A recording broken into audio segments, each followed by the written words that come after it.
The acrid stench of burning metal filled the air as Rice Donovan pressed his back against the cold steel wall, pulse rifle clutched to his chest. The vanguard assault on the Draxian outpost had gone according to plan until 10 minutes ago, when everything went to hell. What should have been a quick strike to disable their communications array had turned into a bloodbath when their intel proved catastrophically wrong.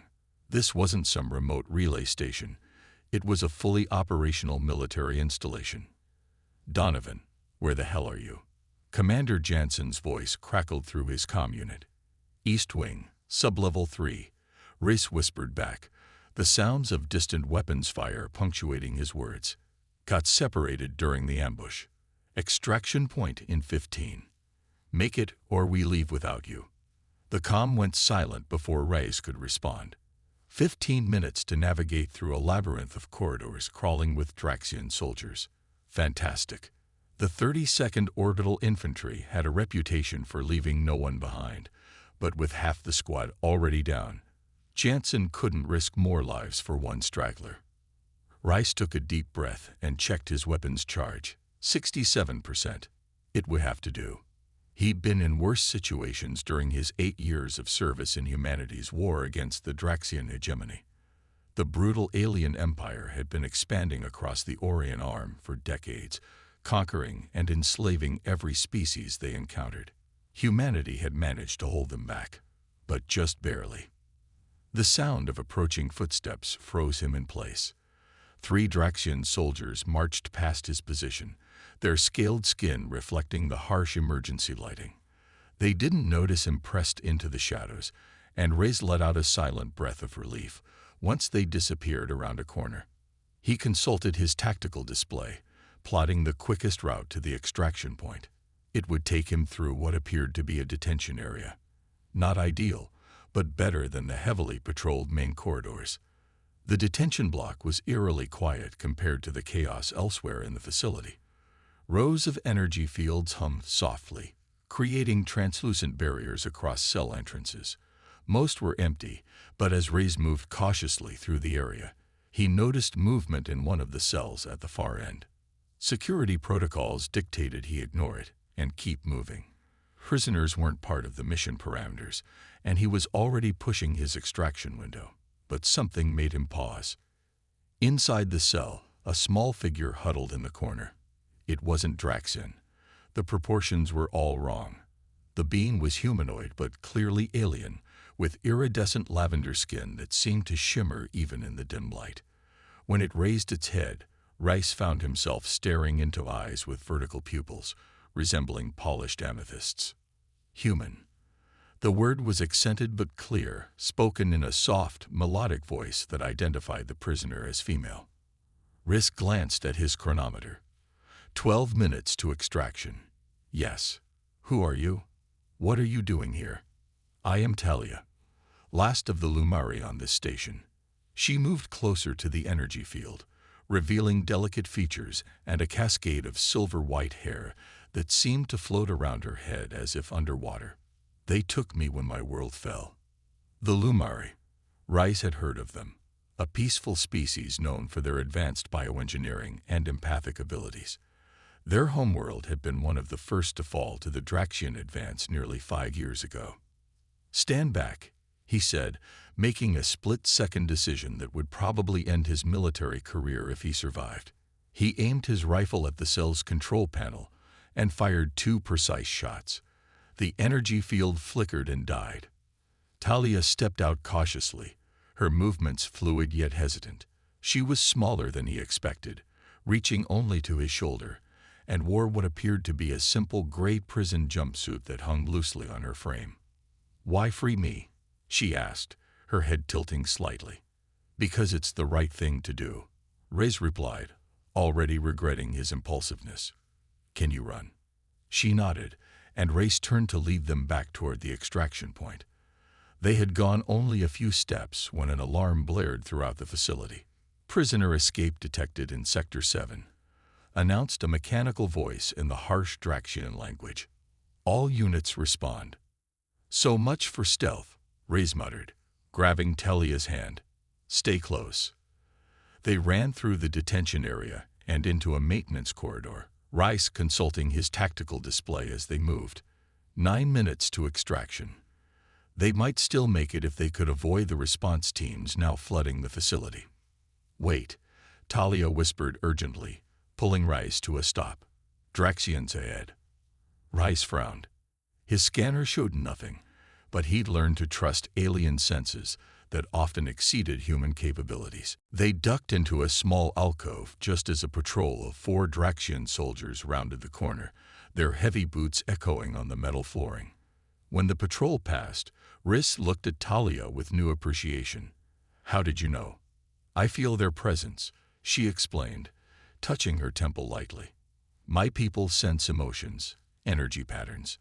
Draxians burn bright with anger and pride. Useful trick, Riss said, checking his chronometer again. 7 minutes. We need to move faster. They continued through the maintenance corridors, Talia warning them twice more of approaching patrols. With her guidance, they managed to evade detection until they reached a junction leading to the facility's outer ring. Extraction point is through there and up 2 levels, Riss said, indicating a doorway ahead, but we'll be exposed crossing the main corridor. Talia studied the area, then closed her eyes briefly. 3 Draxians guarding the passage, 2 more approaching from the left. Rice considered their options. A firefight would alert the entire facility to their location, but there was no other route that would get them to extraction in time. I have an idea, Talia said suddenly. My people can project emotions, not just sense them. If I can reach the guards, what are you suggesting? Confusion, fear, enough to distract them while we pass. She looked at him uncertainly. It requires proximity and concentration. 5 minutes to extraction. Let's try it. They moved to the doorway, and Talia took a deep breath. Her eyes began to glow faintly, the purple deepening to an intense violet. Riss watched in fascination as she extended her slender hands toward the guards visible in the corridor beyond. The effect was immediate. The Draxian sentries began looking around in confusion, their weapon stances faltering. One backed away from his post, scanning the shadows as if seeing threats that weren't there. Now, Talia whispered, strain evident in her voice. They slipped into the corridor, moving as quickly and quietly as possible past the disoriented guards. Just as they reached the stairwell leading up, one of the Draxians seemed to shake off the effect, turning toward them with a snarl. Rice fired his rifle, the energy pulse catching the guard in the chest and sending him crashing to the ground. The other guards immediately snapped to alertness, raising their weapons. Run, Riss shouted, laying down covering fire as Talia sprinted up the stairs. He followed right behind her, the thunder of boots signaling pursuit. They emerged onto the facility's upper level, emergency klaxons wailing around them. The extraction point, a small landing pad on the eastern edge of the complex, was just ahead, but Draxian forces were converging from multiple directions. 3 minutes, Riss panted, checking his chronometer. The shuttle will be there. They sprinted across an open area, energy bolts sizzling through the air around them. Rice felt one pass close enough to singe his combat armor. He turned to return fire, dropping 2 pursuers, but more kept coming. There, Talia pointed ahead, where a Vanguard shuttle was descending toward the landing pad, its defensive systems already engaging the facility's anti-aircraft turrets. Rice activated his emergency beacon, hoping the shuttle crew would see it amid the chaos. Just a little further. As they approached the landing pad, a Draxian officer appeared from a side corridor, leveling a heavy plasma cannon at them.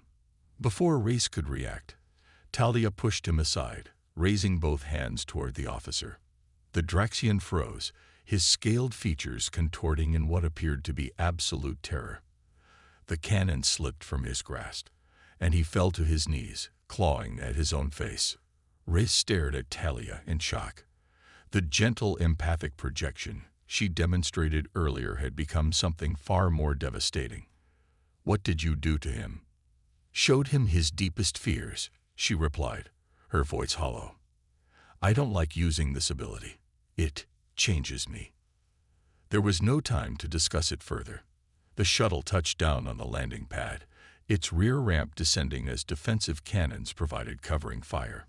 Commander Jansen stood at the ramp's edge, her expression a mixture of surprise and anger when she spotted Rise with an alien companion. "Donovan, what the hell?" she shouted over the roar of the engines. "She's a prisoner. She helped me escape."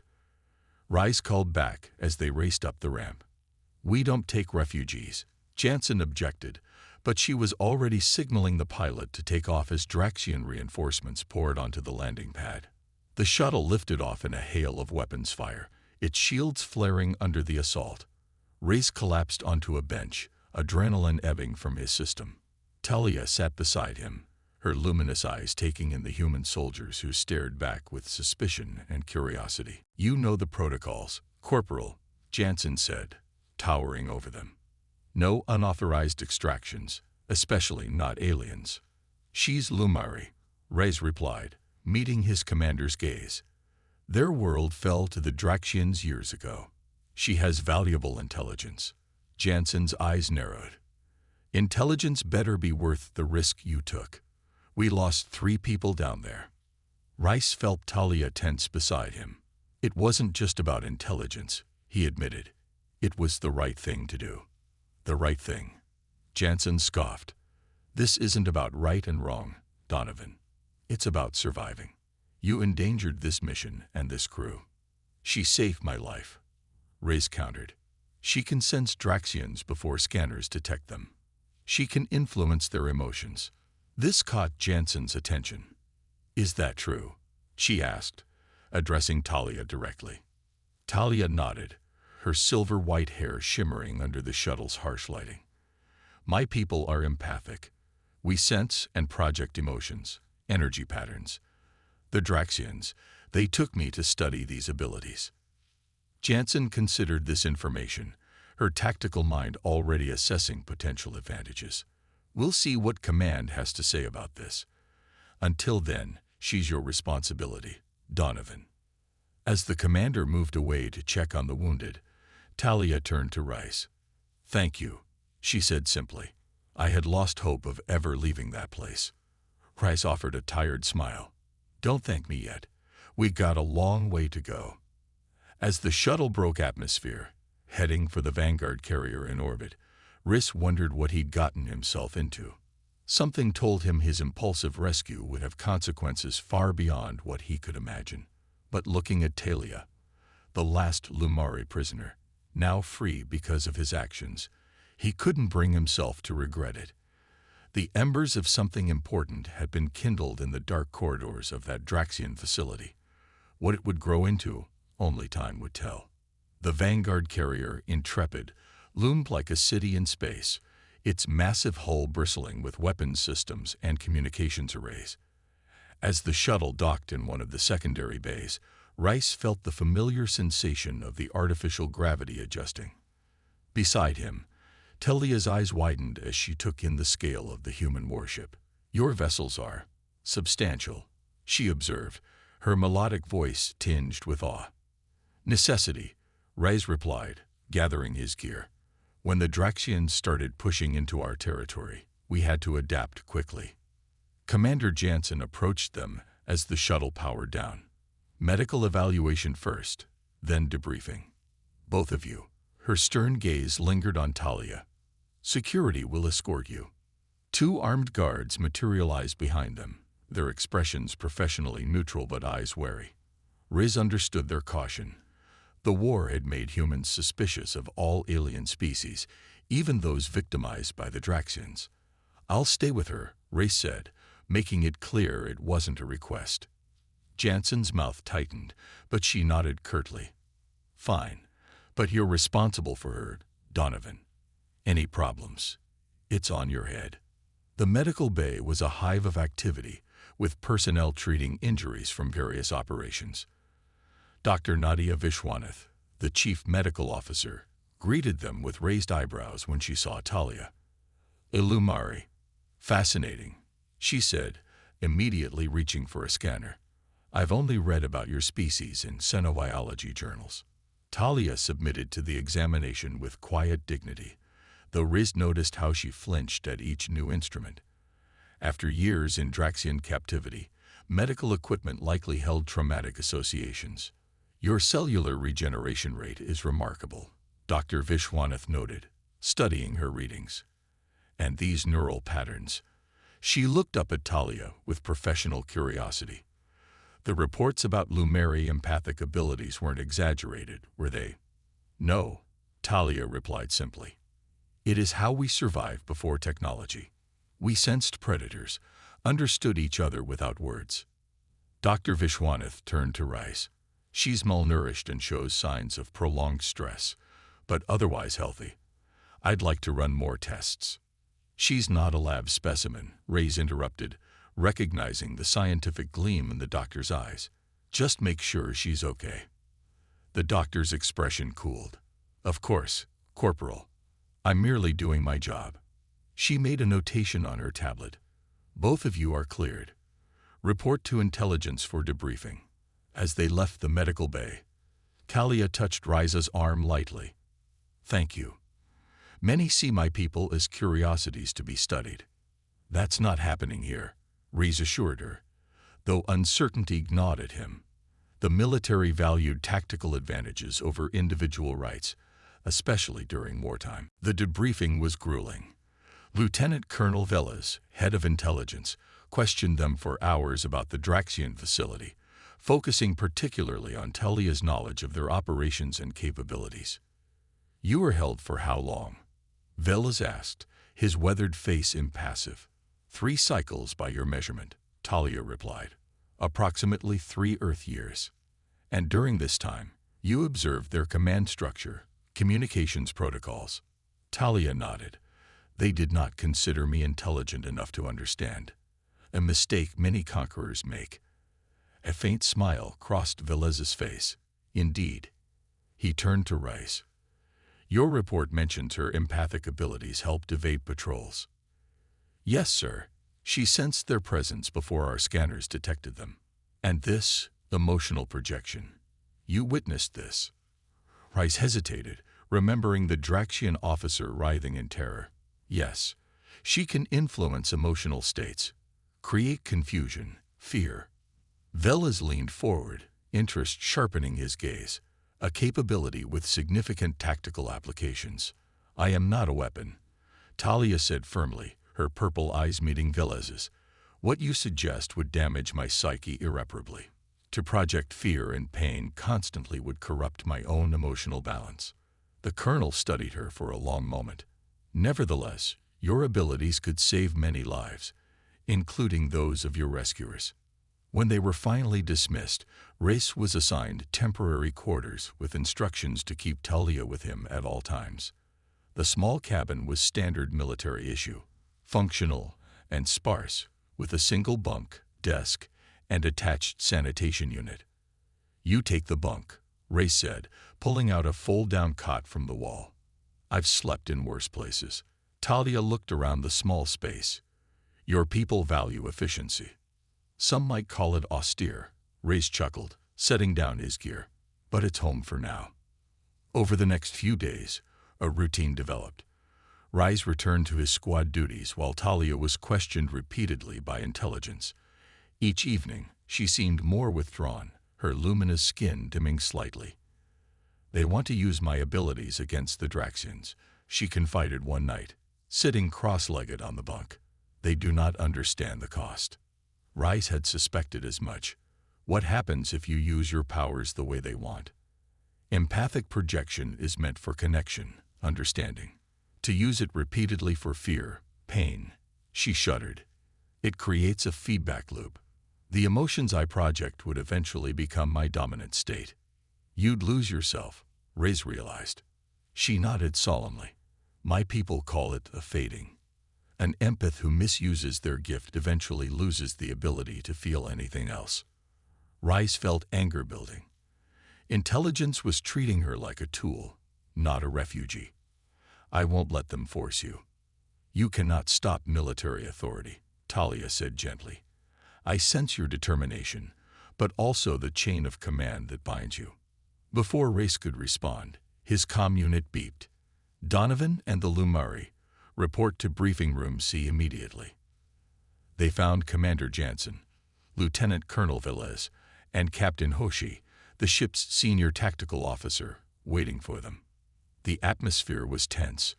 We've received intelligence that the Draxians are planning a major offensive against the Proxima colonies, Jansen explained without preamble.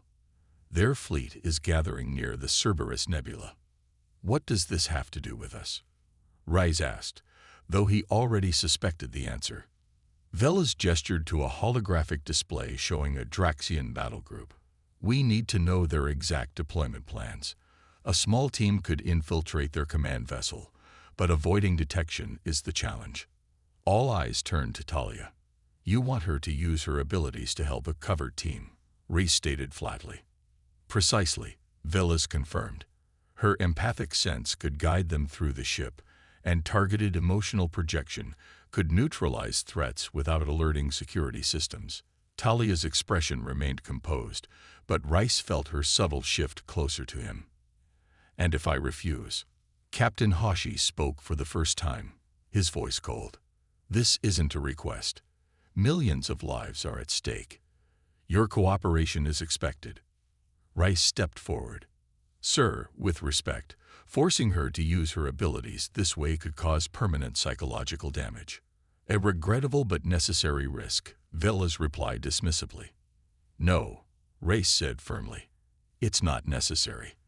There are other ways to gather intelligence. Jansen's eyes narrowed. Careful, Corporal. This isn't your decision. Actually, Talia interjected calmly. There may be another solution. All attention shifted to her. My people developed technology that amplifies our natural abilities. The Draxians confiscated these devices when they conquered our world. What kind of technology? Velez asked, instantly interested. Empathic resonators. They allow us to project our abilities without direct neural strain. Talia's gaze was steady. One such device was at the facility where Corporal Donovan found me. In the research laboratory, 3 levels below the detention area. Riz looked at her in surprise. She hadn't mentioned this before. Velez and Hoshi exchanged glances. If we could recover this technology, Hoshi began. I would use it to help you, Talia finished, willingly and without harm to myself. The officers withdrew to discuss the proposal, leaving Rise and Talia alone in the briefing room. Why didn't you tell me about this device? Reyes asked quietly. Talia's eyes held a hint of sadness. Because it does not exist as I described it. The resonators were ceremonial tools, not weapons, but it gives us time and a chance. You lied to them. Rice was stunned. I bought us opportunity, she corrected gently. They will authorize a mission to retrieve what they believe is a weapon. During that mission, we may find something far more valuable. Information about my people who may still be captive. Riz studied her with new appreciation. That's actually brilliant. A subtle smile touched her lips. The Draxians underestimated me as well. The door slid open as the officers returned.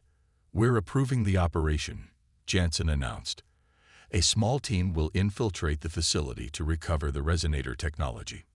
She looked at Rise. You know the layout. You'll lead the mission. I need to accompany him, Talia stated firmly. The technology responds to Lumari biosignatures. Velez frowned. That's too risky. Without me, you'll have no way to identify or activate the device. Talia countered. It would be a wasted mission. After further debate, they reluctantly agreed. The operation was scheduled for 48 hours later, barely enough time to prepare. As they returned to their quarters, Rice felt both anxious and oddly exhilarated. You realize we're walking back into hell, right? Talia nodded, her expression resolute. Sometimes we must face darkness to find light. She hesitated, then added, There is something I haven't told you. Something I sensed at the facility, but feared to hope was real. What is it? Other Lumari, she said, her voice barely above a whisper, faint emotional echoes, buried deep in the lower levels. I believed it was just memory, wishful thinking. But if there's any chance... Rice understood immediately. You're not the last one. I don't know, she admitted, but I need to find out. The next 2 days were filled with intensive preparation. The strike team would consist of Raised, Talia, and 4 special operations soldiers. They studied facility schematics, security protocols, and planned for multiple contingencies. On the eve of the mission, Rice found Talia standing by the viewport in their quarters, gazing at the stars. The starlight illuminated her iridescent skin, creating an almost ethereal glow. "Scared?" he asked, joining her. "Yes," she admitted, "but also hopeful." For the first time in years. She turned to him, her amethyst eyes searching his face. "Why did you really save me, Rhys Donovan?" The question caught him off guard. "I told you, it was the right thing to do." "There is more," she said softly. "I sense conflict in you, purpose beyond duty." Riz looked away, uncomfortable with her perception. "My sister was on a research vessel near Ta City when the Draxians first attacked. No survivors." The admission felt raw, even after all these years. "I joined the Vanguard after that. Thought fighting would make it better somehow." "Did it?" "No," he said honestly. "But saving you, that felt like something else. Something right in all this wrongness." Talia reached out, her slender fingers lightly touching his hand. The contact sent a strange warmth up his arm. "Among my people, we believe that souls recognize each other across time and space. Perhaps ours did." The moment was interrupted by the mission alert on Rice's comm. Time to gear up. As they prepared to return to the facility where they'd first met, Rez realized that regardless of what they found there, his life had irrevocably changed the moment he'd decided to free the alien prisoner with the amethyst eyes. Whatever stars lay between their worlds, whatever differences separated their species, he knew with certainty that their paths were now inexorably linked. For better or worse, they would face what came next together.